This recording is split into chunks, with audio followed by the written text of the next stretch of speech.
Bueno, voy a cantar esta pieza. Esto se llama Calcuenda Tua, que dice vuelve a tus raíces. Esta pieza lo escribí para mis amigos, mis paisanos que migran de nuestra tierra hacia otras tierras y que nunca se les olvide la familia y de dónde vienen. Entonces esa pieza son para ellos. Y esto dice así.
Mi lengua musca, dedicada para mis paisanas que están ahí en los estantes vendiendo nuestras famosas ropas típicas, que las mujeres se ven hermosas vistiendo eso. Y todas esas canciones fueron inspiradas al ver una mujer vestida con huipil y descalza. Entonces esta canción se la escribí a mi abuela y esto dice en Amusco Cuitzangüe.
Y bueno, si me permiten, igual entonar unas canciones, igual en la lengua muy hermosa, en español. Y esta la escribí para mi pueblo, y esto dice, pueblito mío.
Mi pueblo azul.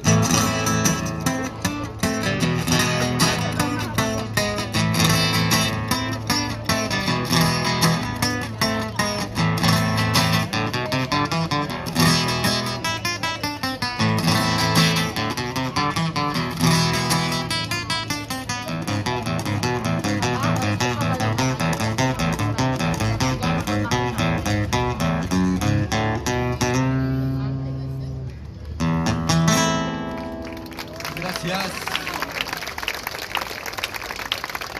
Me despido y que se la pasen muy buena. Muchas gracias por la